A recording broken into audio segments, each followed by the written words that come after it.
to you. And unless somebody says, yo, you're an alcoholic, you drink too much, you would think that's normal. And then at some point you will address, potentially you could address it and move past it. We have never addressed the psychological damage that people like Ben Davis, people like Jefferson Davis, people like Thomas Jefferson. Yeah, Thomas Jefferson, everybody's favorite president. People like James Madison, people like George Washington, over 400 people on, 400 people in his being captive by him. So these are things that we're suffering from every single solitary day. You know, this is something that we need to address because we don't even know these things and we're laughing and joking about them. And like at the top of the program, we are celebrating a god-awful holiday Thursday. Now, like the man said, you can get a paid day off work, you're going to kick it with your family, you're going to eat some good food and laugh and joke. Let's go. And that's how I feel too. But let's also not act like, hey man, we're not being hurt by these things. Because, see, it's just like that word. You know, the most, to me, that when people say the N-word, I'm just going to say that word and we'll know what we're talking about because this is kind of insulting to say the N-word. That's kind of foolish if you ask me. We know what it means. We know the damage. We know that when you used to hear that word, it was usually somebody at the end of a tree. It was usually somebody at the end of a gun or something of that nature, or some violence about to enact. About somebody was about to enact some violence against us. Or it was just somebody insulting us purposely, trying to keep us in our place. What we've done is embrace the word, and a lot of people don't appreciate it, and I understand, and I'm not telling anybody to appreciate it. But a lot of us invested in the word, and we flipped it, and we turned it, you know, kind of like the quote DMC from Run DMC, not bad meaning bad, but bad meaning good. We've taken that and done it that way, and that's understandable. But that's because we understood the concept of bad. When we emulate things that are meant to destroy us and don't understand what we're actually doing, what we're doing is laying a curse on ourselves, if you ask me. Exactly. My man Microwave said somebody about to get tired. Exactly. So when you see people like when you watch the Dukes of Hazzard and you watch Jefferson Davis Hall and you watch his brother Abraham Lincoln Hall, and then you find out that Abraham Lincoln is representative of his real brother Ben Davis, and they prop his brother Ben Davis up as the dude who didn't beat the people he enslaved, we go, oh, well, he was a good enslaver. There's no such thing. That is a concession. And that leads me to the very next point. We must. There's actually, I'm quoting the original person who used the name HRap. HRap Brown said we got to stop asserting. Malcolm X said it as well. We have to stop accepting concessions and marking them as progress. Because a concession is just that. We're going to concede this, and America gives you concessions as a person who's a descendant of a former enslaved person. Every time things start to bubble, and it looks like it's about to get out of control, and to quote Malcolm X again, as long as you have the ingredients of an explosion, you're a dynamite. You have the potential to have an explosion. Oppression, discrimination, violence against a group. Those are the recipes for a social explosion. Things are heating up right now. The whole world is paying attention. So they starting to offer concessions. It's an insulting concession. I don't like it at all. I know a lot of my friends and co-podcasters and listeners and supporters, y'all made, the sports fans, y'all may have said, that's a good thing, man. They finally giving us our respect. But the fact that Major League Baseball made this insulting announcement that they're going to use the Negro League statistics and indoctrinate them into Major League Baseball. A lot of people going, now that's what's up, man. They finally respecting us. That's an insult. Because guess what? Arguably, well, it is no arguably, the greatest living player in the history of Major League Baseball, and arguably the greatest player in the history of Major League Baseball, was a former Negro League player. I don't know what he did in the Negro Leagues.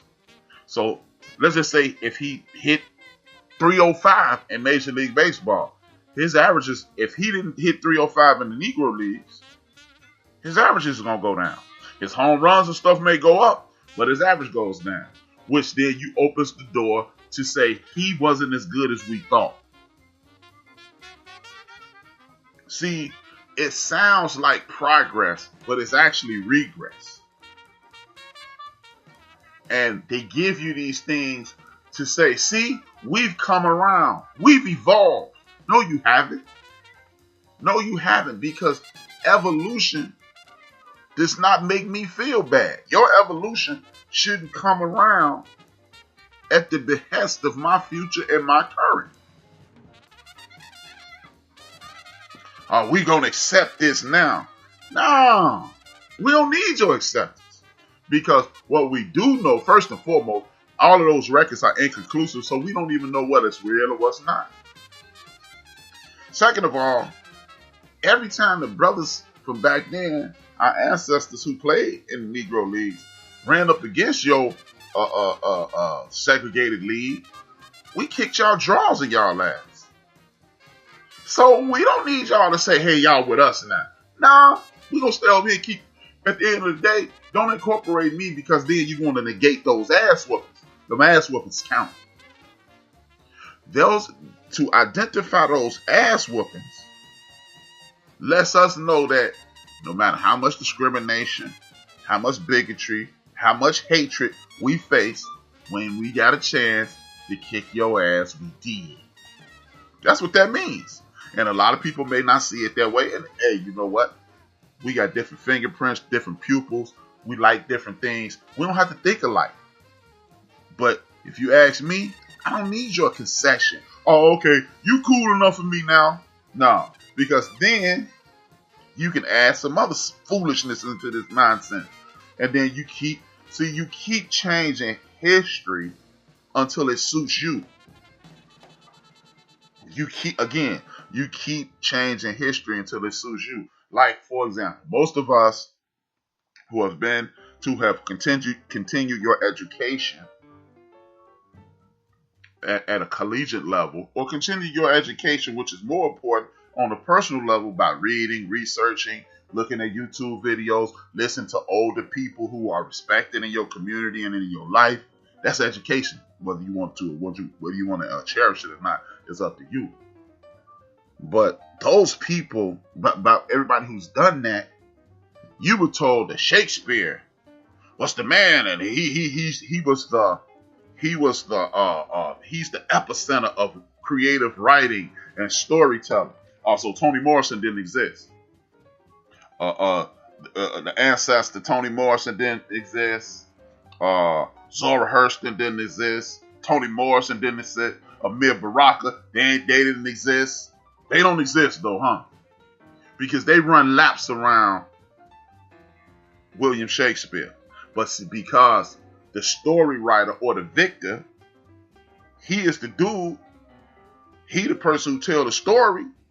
Of course, William Shakespeare is the man. Maya Angelou, thank you, Rhonda. You are under the perception that they are superior writers. But guess what? We've been telling stories since before they were here. Hey, you ain't got to take it like the man said at the top of the show. You don't have to believe me. Look it up.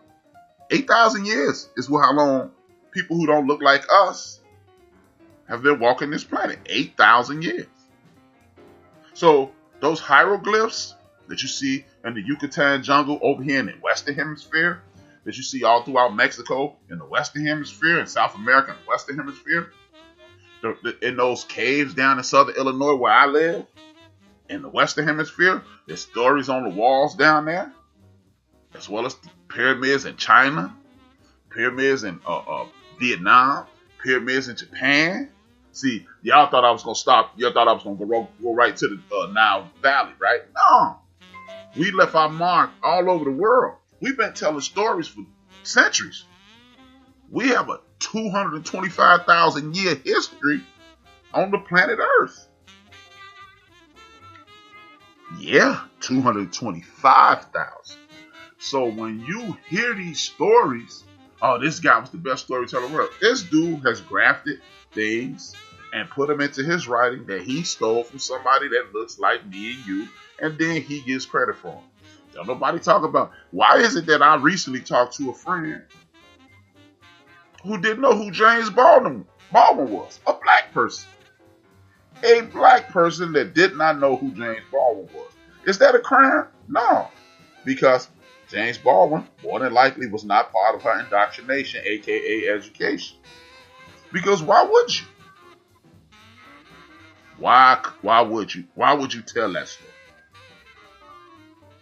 Because when you start telling people how great they were, you can no longer say, HRap is a thief. He's never going to be anything but a thief, because that's what I know him as, a thief. That violence. That's why you see on TV. That's why if you are an uninformed person, you know that MS-13 is one of the largest drug organizations in the world.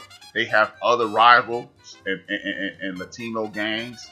Our people from California and things like that, they know about that.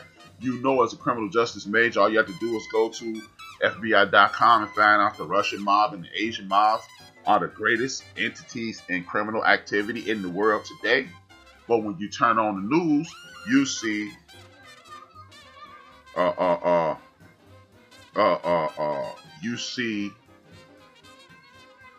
black people consistently committing crimes. Microwave said, I'll be stealing this stuff. No, sir. But that's why you see those things. You know that this is happening, but you see and you are told about black on black crime. Well, if it's black on black crime, who in the hell is MS-13 fighting? If the Asian and Russian mafia are the greatest criminal activities in the world today, who are they fighting? Because they have to be fighting somebody. And there's another group of people out here that you hear about them doing nefarious activities. They are the terrorists, right? The Arab community and blah, blah, blah, this, that, and the third, right? Yeah. But why is it that we only hear about black on black crime and you hear people, you only hear about people who look like me and you hurting each other? Because I guarantee you, if you think anything I'm saying is out of line, nobody got it. I can't hear y'all. Y'all can only hear me. Most people who are listening and going to listen to this, you know the exact number, or you know black on black crime is really bad. Now, ask yourself this. What's Asian on Asian crime? What's Jew on Jew crime? What's white on white crime? What's the statistics behind that? You don't know. What's Latino on Latino crime? You don't know. Why don't you know that? Because guess what?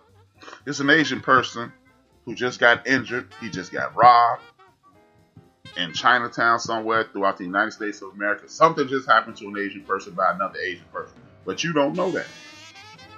You don't know the statistics on that. Every culture that's in the United States of America, somebody from that culture just hurt somebody from that culture. But you don't know the statistics on that, and you will quote black on black crime statistics. We have to do better. But how about this?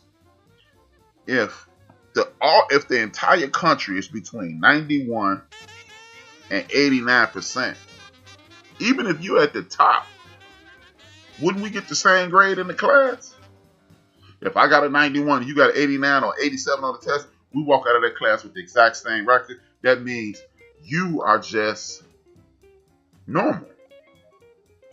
Or how about this? Seeing how there were laws set in place, there are